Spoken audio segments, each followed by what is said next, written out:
பாவக்காய் காரக்குழம்பு வச்சுக்கலாங்க. இப்போது நான் 3 தக்காளி எடுத்திருக்கேன். கொஞ்சம் பாவக்காய், ஒரு 4 பாவக்காய், கொஞ்சம் கருவேப்பிலை, பூண்டு, கொஞ்சம் சின்ன வெங்காயம், கொஞ்சம் பெரிய வெங்காயம், ஒரு வெங்காயம் கட் பண்ணி வச்சுருக்கேன். இப்போ 3 தக்காளி இதெல்லாம் கட் பண்ணிக்கலாம். ஸ்டார்ட் பண்ணிக்கலாம். வானல் காஞ்சிடுச்சு. கொஞ்சம் எண்ணெய் போட்டுக்கலாம். இந்த எண்ணெயிலே கொஞ்சம் பாவக்காய் நல்லா வறுத்து எடுத்துக்கலாம். கொஞ்சம் பாவக்காய் போட்டுக்கலாம். கசப்பு தெரியாமல் இருக்கிறதுக்காக கொஞ்சம் இப்படி போட்டு எண்ணெயில் வறுத்து லைட்டாக வறுத்தா போதும். ரொம்ப வறுக்க வேணாம். கொஞ்சம் வறுத்து எடுத்துடலாம். இப்போ வெந்தயம் கொஞ்சம் போட்டுக்கலாங்க. பூண்டு போட்டுக்கலாம்.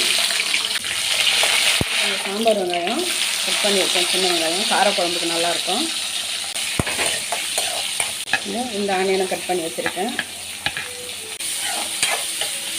கருவேப்பிலை, பெருங்காய பொடி போட்டுக்கலாங்க. கொஞ்சம் தக்காளி அரைச்சி வச்சுருக்கேன், அது சேர்த்துக்கலாம். கொஞ்சம் உப்பு போட்டு வதக்கலாம். போட்டு மூடி விட்டுடலாம். மிர்ச்சா பார்க்கலாங்க. தக்காளி நல்லா வதங்கிடுச்சு. இப்போ மிளகாத்தூள் எல்லாம் சேர்த்துக்கலாம். நான் 2 ஸ்பூன் மிளகாத்தூள் சேர்த்துக்கிறேன். ஒரு ஸ்பூன் மல்லித்தூள் சேர்த்துக்கலாம். கொஞ்சம் மஞ்சள் தூள் சேர்த்துக்கலாம். பாவக்காவும் கொஞ்சம் இதில் போட்டு வதக்கிக்கலாம். கொஞ்சம் புளி சேர்த்துக்கலாம். ஊற்றிக்கலாம். கொஞ்சம் தண்ணி ஊற்றிக்கலாங்க.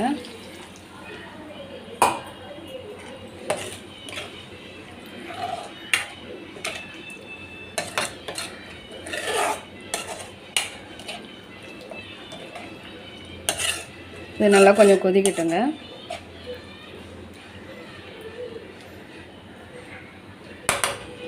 மூடி போட்டு விட்டுக்கலாம். கொஞ்சம் நல்லா கொதிக்கட்டும். குழம்பு கொதிச்சா பார்க்கலாம். பாருங்க, நல்லா கொஞ்சம் சுண்டி வந்துடுச்சு. தண்ணியெல்லாம் நல்லா தொக்கா கிரேவி ஆகுது.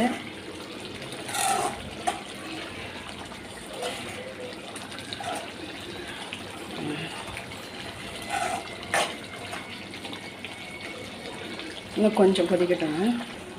பாருங்கள், ரெடி ஆகிடுச்சு பாவக்காய் குழம்பு. பாவக்காய் காரக்குழம்பு நல்லா கிரேவி ரெடி ஆகிடுச்சு. பாருங்கள், கொஞ்சம் கொத்தமல்லி போட்டுக்கலாம். கொஞ்சம் கருவேப்பிலை போட்டுக்கலாம். கொஞ்சமாக நல்லெண்ணெயும் போட்டுக்கலாங்க. காரக்குழம்பு எல்லாத்துக்குமே நல்லெண்ணெய் போட்டால் லாஸ்ட்டாக நல்லாயிருக்கும். ஆஃப் பண்ணிடலாம். வேறு பாத்திரத்துக்கு மாற்றிக்கலாம். பாவக்காய் காரக்குழம்பு ரெடி ஆகிடுச்சிங்க. இது மாதிரி செஞ்சு பாருங்கள்.